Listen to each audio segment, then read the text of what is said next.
আজকে আমি আপনাদের দেখাবো রুয়া দি সান্তা কাতারিনা, পর্তুর সব থেকে ব্যস্ত হাঁটার রাস্তা। এটা শুধু হাঁটার জন্য বিখ্যাত। তো কেন বিখ্যাত বা কেন মানুষজন এখানে আসে সেটা আপনাদের দেখাবো এই ভিডিওতে।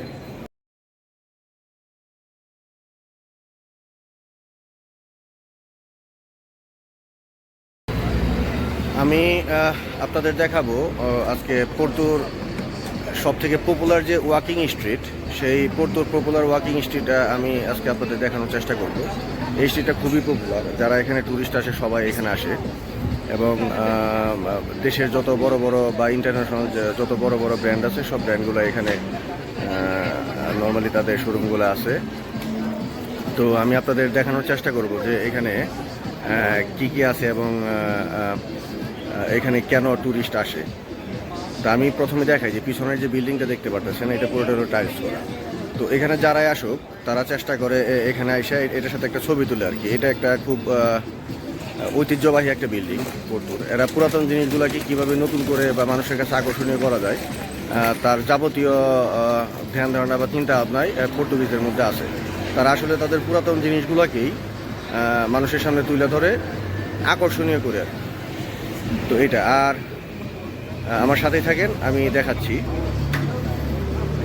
এটা হলো বুলাও স্টেশন।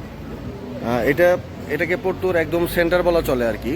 তো এই স্ট্রিটটা পর্তুর একদম সেন্টারে আমরা ধরতে পারি, যে পর্তুর মেন সেন্টার। এদিক দিয়ে এই রুয়া দা সান্তা কাতারিনা এই রুটের নাম। এই রুটটা অনেক দূর পর্যন্ত গেছে।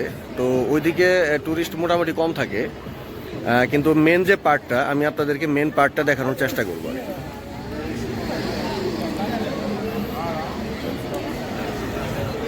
এলো মেন পার্ট। তো এইটুকুর মধ্যেই নর্মালি ট্যুরিস্ট যারা আছে তাদের সমাগমটা বেশি হয়। দুই পাশে অনেক বড় বড় শোরুম, আর পাশাপাশি দেখা গেছে যে হাঁটার জন্য রাস্তা দেখতেই পারছেন, এটা শুধু হাঁটার জন্য। এদিক দিয়ে কোনো গাড়ি এলাও না। দুই পাশে ছোট ছোট পাথর দিয়ে ছোট ছোট পাথর টুকরা করে কাটা, সেগুলো দিয়ে খুব সুন্দর করে রাস্তা বানানো। দুই পাশে মাঝখান দিয়ে বড় একটু পাথরের টুকরাটা একটু বড়। তো যাই হোক, এখানে যাই কিছু দেখবেন আপনি, এই যে সামনে বিল্ডিং দেখতে পাচ্ছেন, একটা মার্কেট, এটাকে বলা হলো, এটার নাম ভিয়া ক্যাথরিনা। তো এই ভিয়া ক্যাথরিনা শপিং কমপ্লেক্সটা এই রুয়া দা সান্তা কাতারিনার সব থেকে মেন একটা আকর্ষণীয় একটা পয়েন্ট। তো এটা ভিতরে অনেক বড় মার্কেটটা, ভিয়া ক্যাথরিনা। আমি দেখাচ্ছি।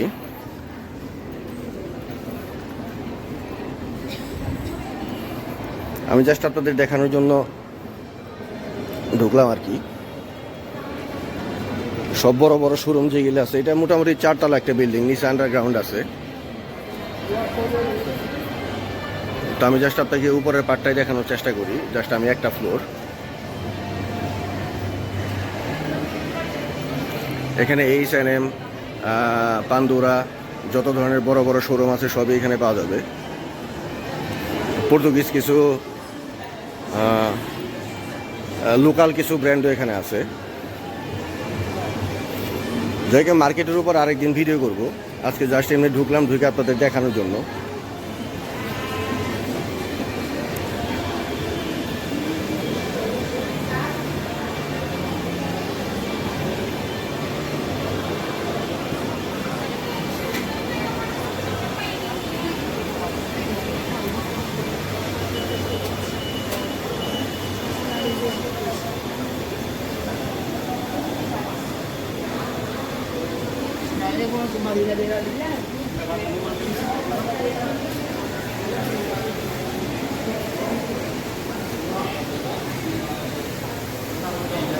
আমি অন্য কোনো ফ্লোরে যাব না, আমি এটা নিচে নামা যায়, নিচেও নামলাম না, আন্ডারগ্রাউন্ড আছে।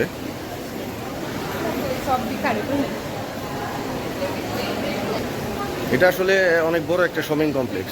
এটার দোকান হবে মেবি মোটামুটি আমার মনে হয় যে 300-400 কম হবে না। তো এটা নিচতলা আছে আন্ডারগ্রাউন্ড, 2তলা 3তলা 4তলা পর্যন্ত, 4তলায় ফুডকার্ট আছে। তো আরেকদিন মার্কেট এটা আপনাদের সামনে দেখাবো যে এখানে কী কী পাওয়া যায়। তবে এটা আমরা যারা লোকাল কমিউনিটি আছি, বা লোকাল বলতে আমরা এখানে যারা থাকি, এই শপিং কমপ্লেক্সটা আমাদের কাছে খুব একটা পপুলার না। আমাদের যদি কোনো কিছু কেনাকাটার প্রয়োজন হয় আমরা চলে যাই নর্থ শপিং, একটা শপিং কমপ্লেক্স আছে। তো ওই নর্থ শপিংয়ে আমরা চলে যাই। ওইখানে মোটামুটি আমাদের জন্য রিজনেবল প্রাইজের, যেমন প্রিমার্ক আছে, এখানে প্রিমার্ক নাই, প্রিমার্ক আছে, লেফটি আছে। তো ওই সমস্ত শোরুমগুলোতে জামা কাপড়ের দাম নর্মালি একটু কম হয়, বা আমাদের জন্য আমরা যারা আছি রেগুলার ইউজের জন্য সেখানে একটু চিপ রেটে পাওয়া যায়, বা আমাদের জন্য কমফোর্ট আর কি। তো যাই হোক, ওইখান থেকে কেনাকাটা করি। তো আবার আপনাদের নিয়ে আসলাম সান্তা কাতারিনা রোডে।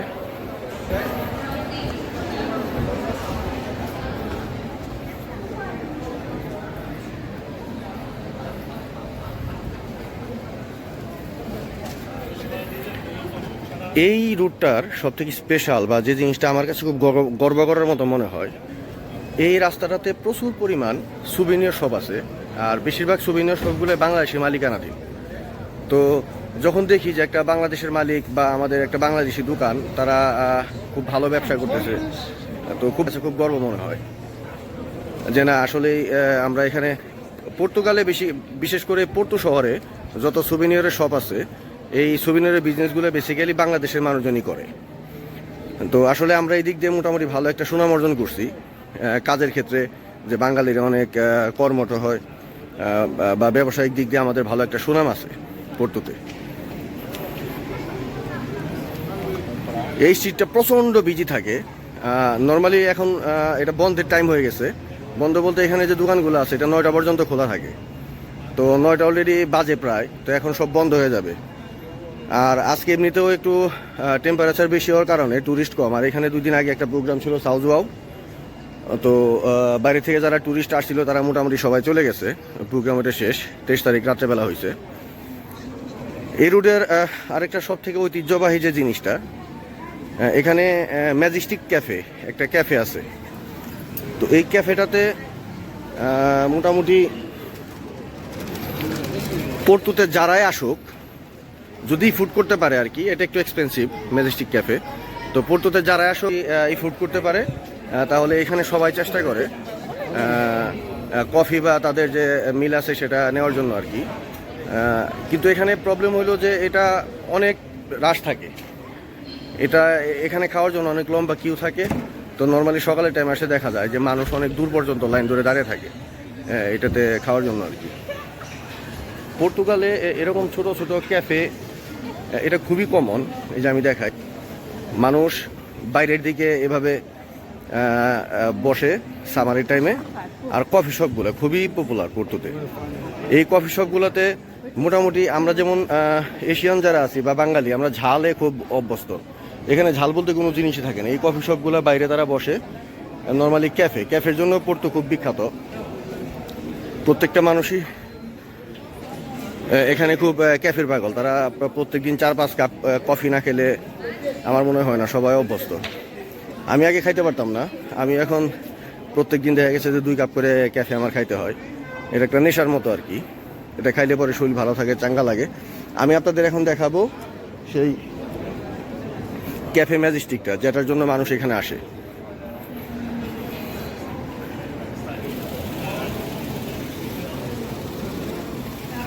এই যে সেই ম্যাজেস্টিক ক্যাফে।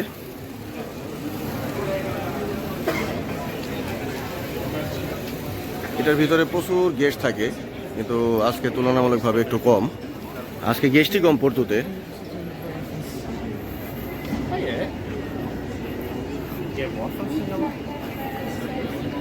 এই রাস্তাটা সামনে গিয়ে বাতাইলা গিয়ে শেষ হয়েছে। তো এখান থেকে রোলেক্সের শোরুম, রোলেক্সের পর থেকে যে 3-4টা দোকান আছে, এটা আমাদের ফ্রেন্ড মামুন মেহেদি ওদের দোকান। আসলে খুবই ভালো একটা পয়েন্টে। তো ওরা খুব সুনামের সাথে এখানে বিজনেস করতেছে। এই সুবিনের সবগুলা সামনে মামুনের একটি স্পার আছে। তো যাই হোক, সবাই দোয়া করবেন আর পাশে থাকবেন। আল্লাহ হাফেজ।